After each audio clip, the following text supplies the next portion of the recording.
Now I think towards the end of that last video I mentioned that in this video we're just going to take a few moments or a few minutes to explore the reason why you might be taking this course right now. Because I guess when it comes to studying NLP, especially at Master Practitioner level, well, you're going to have a reason for doing so. I mean, if you think about it, if I was to ask you right now, tell me, what is your relationship like with change? What would you say? Now, there's going to be some people around the world watching this video right now saying, "Change, I love it. Change is what makes life exciting. It's what makes life worth getting out of bed for in the morning." Whereas other people are going to be, "No, not change, not that dreaded C word." I guess change is like Marmite. You either love it or you hate it. If you're in Australia, change is like Vegemite. Again, you either love it or you hate it. And whether our relationship with change is good or bad, well, that's always going to determine and impact the degree of progress that we make in virtually every single area of our lives. So, I'm hoping that as an existing NLP practitioner, you're going to be relatively grounded in this model, in this framework, the present state to desired state. Just in case you're not, just allow me to please refresh your memory. Our present state is just where we're at. It's in the here and now. I am incidentally going to be referring back to this model quite a few times throughout the course. Our present state is our current reality. It's where we're at. It's how we feel about where we're at, and generally where it is that we experience problems. Whereas our desired state is kind of the vision that we have for the better days that are yet to come at some point in our future. It's kind of like our ideal. Now here's the thing, we are never going to progress or move forward in life away from our present state, our current moment reality, and getting closer towards our desired state unless we change. So it goes without saying that how well we relate to change is going to determine how much progress and how quickly and effectively and efficiently we move forward in life. But I'm guessing that we're always going to have an attitude towards change, aren't we? I mean, if you think about it, have you ever come across, or do you know anyone in your life right now who is just so stubborn?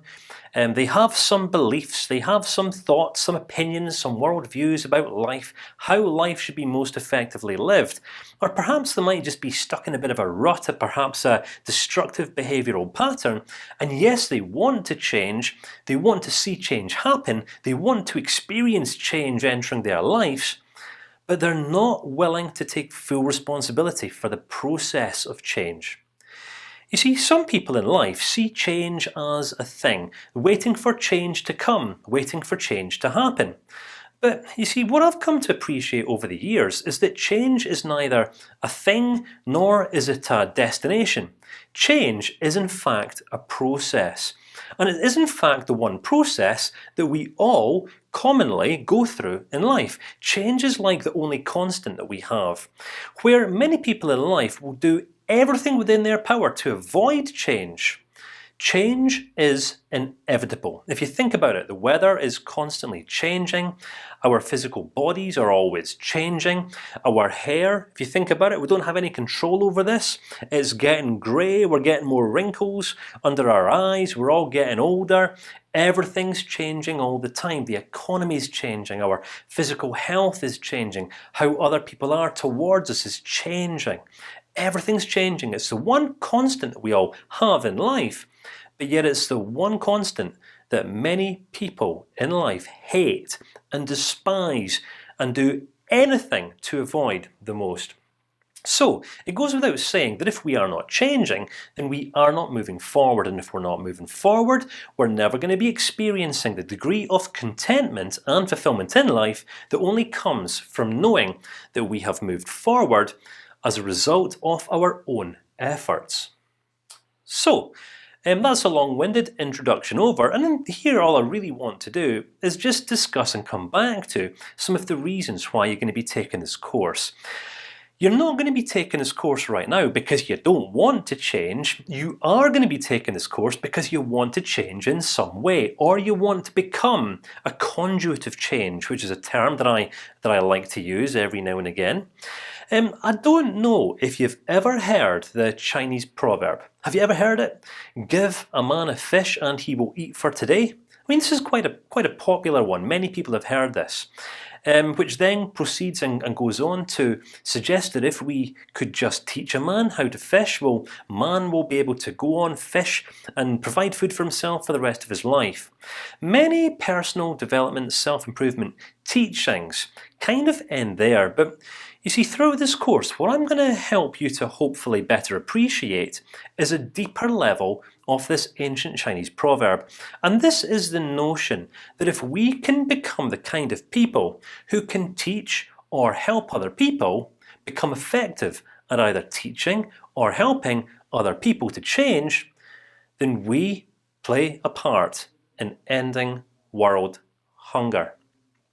Because one of the core NLP presuppositions that I'm going to give reference to in a few videos' time is this notion that in life empowerment comes via responsibility. And by this, what I mean is that we only ever feel empowered in life once we've taken full responsibility for who we are, for what we are capable of, and for what it is that we want, i.e., our ideal desired state. You see, this is primarily what it is going to prevent people from moving forward and reaching the places that they want to reach in life. When they fail or refuse to take responsibility for A, what they want, and then B, for making the necessary changes that's going to bring what they want into existence. So the question I ask you once again is, how well do you relate to change? Because I'm guessing that how well you relate to change is going to determine how well you in turn go on to relate to other people who want to change. So that's really the only idea that I really wanted to drop on you at this stage in the course. Why? Because this entire course, not just this section, but every single section, is going to be about empowering you to become a conduit of change. The person who can take responsibility for change, for becoming change, for changing, and also for showing other people how to change. In all of the main areas of life, from relationships to managing finances, although we're not specifically going to be focused on that in the course, but I'm hoping you appreciate that if we want to see change come into our lives, then we've got to be willing to change.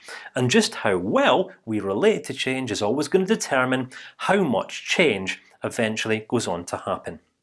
So you've got three options, you've got three reasons why you could be considering seeing this course through to completion. A, for your own personal development experience, which I've mentioned is absolutely fine, that's totally amicable.